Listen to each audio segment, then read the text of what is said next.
اعوذ باللہ من الشیطان الرجیم بسم اللہ الرحمن الرحیم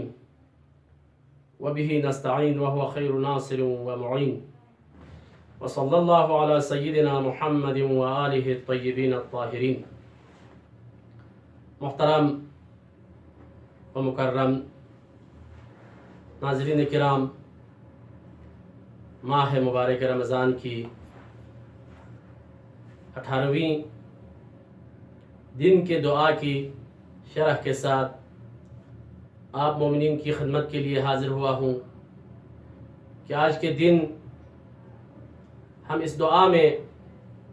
درگاہ الہی میں یہ درخواست کرتے ہیں کہ اللہم نبہنی فیہ لبرکات اسحارہ ونور فیہ قلبی بضیاء انوارہ وخذ بكل اعضاء الى اتباع آثارہ بنورک یا منور قلوب العارفین۔ دعا کا مختصر ترجمہ یہ ہے: اے معبود، آج کے دن اس ماہ مبارک رمضان کے سحری سے، اوقات سحری سے اور اس کے برکات سے استفادہ کرنے کی مجھے توفیق نصیب فرما، اور اے اللہ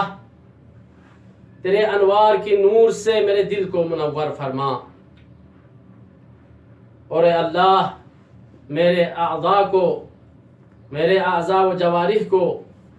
تیرے آثار کی اتباع اور پیروی کے لیے مسخر فرما۔ تجھے تیرے نور کا واسطہ اے عارفین کے دلوں کے وہ منور کرنے والے۔ عزیزان محترم،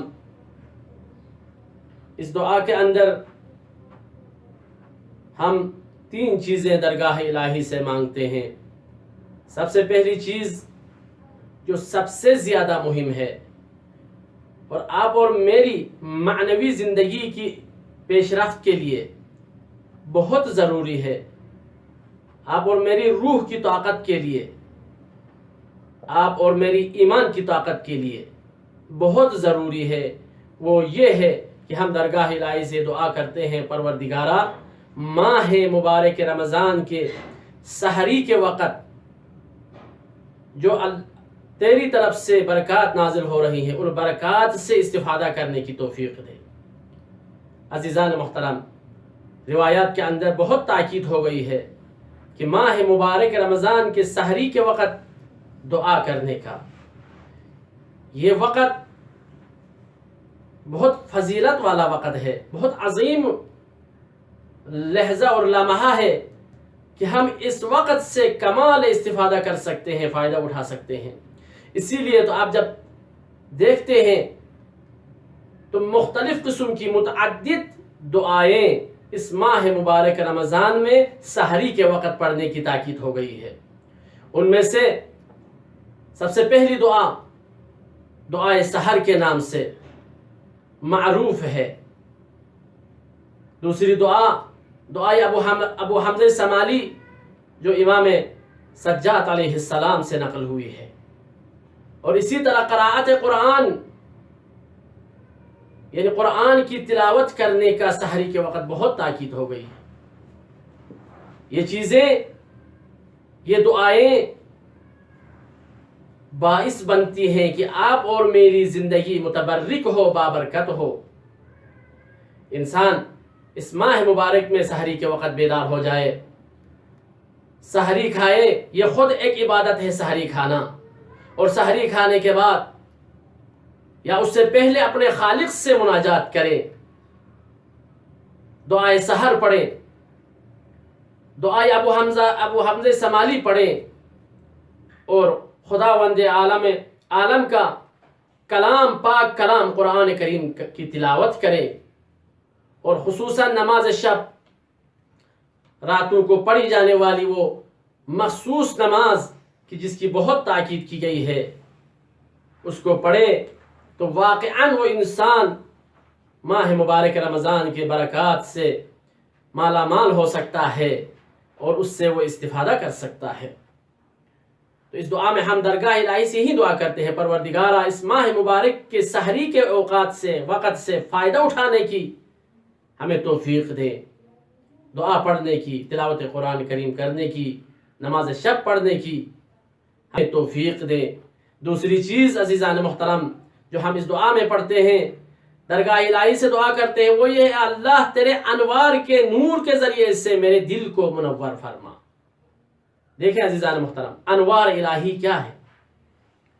وہ کیسا نور ہے کہ جن کی نور سے میرا دل منور ہو جائے۔ عزیزان محترم، معارف اہل بیت نور ہے، اسلام نور ہے، ایمان نور ہے، قرآن نور ہے، نماز نور ہے، روزہ رکھنا نور ہے، خدا کی عبادت کرنا نور ہے۔ مومن انسان وہی ہے جو ان انوار کے ذریعے سے، ان نور دینے والی چیزوں کے ذریعے سے اپنے دل کو منور کرتا ہے، نورانی کرتا ہے۔ مومن ہوشیار ہوتا ہے، کبھی بھی ممکن ہے گناہ کی وجہ سے، غفلت کی وجہ سے گناہ کر جائے، معصیت میں مبتلا ہو جائے، اور اس گناہ کی وجہ سے انسان کا دل کالا ہو جائے، انسان کے دل کے اوپر دبا پڑ جائے، اور انسان کا دل زخمی ہو جائے اس گناہ کی وجہ سے۔ اور گناہ بعض روایات کے مطابق گناہ باعث بن جاتا ہے کہ انسان کا جو باطن ہے وہ نجس ہو جاتا ہے، انسان کا دل نجس ہو جاتا ہے،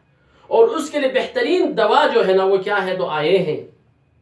نماز ہے، روزہ رکھنا ہے، قرآن کی تلاوت کرنا ہے۔ بس انسان اگر یہ چاہتا ہے کہ اس کا دل منور ہو جائے انوار الہی کے ذریعے سے،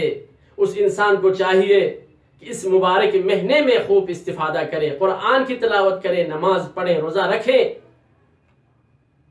اور دعائیں جو منقول ہیں ان دعاؤں کو انجام دے دے۔ یہ چیزیں ہیں کہ انسان کے دل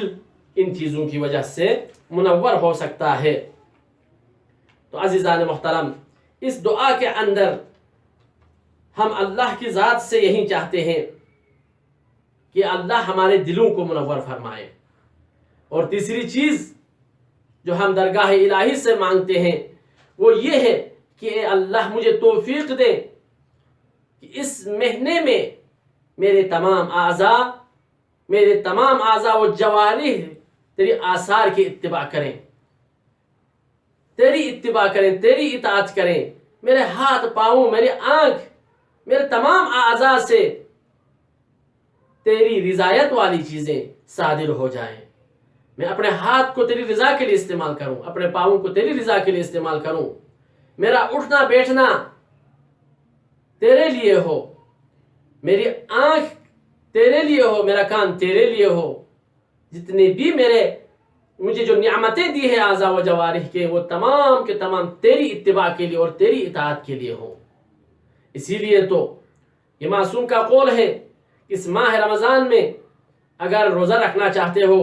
یہ امام صادق علیہ السلام کا قول کہ پہلے بھی آپ کی خدمت میں بیان کر چکا ہوں۔ امام نے فرمایا اذا صمت فلیصم سمعک وبصرک وجلدک وشعرک۔ امام فرماتے ہیں اے انسان، اے مومن، اگر روزہ رکھنا چاہتے ہو، جب تم یہ چاہتے ہو کہ روزہ رکھیں تو تیرا ہاتھ بھی روزہ ہونا چاہیے، تیری آنکھ بھی، تیرا کان بھی، تیرے تمام اعضاء و جوارح، حتی تیرے جسم پر جو بال ہیں وہ ان کو بھی روزہ رکھنا ہے۔ یعنی اس مہینے میں تمام اعضاء و جوارح خدا کے لیے ہوں۔ بس یہ چیزیں ہم اللہ سے چاہتے ہیں۔ تو میری دعا ہے پروردگارا، اس مہینے میں جو نعمتیں تم نے تیری ذات کی طرف سے ہمیں ملی ہیں،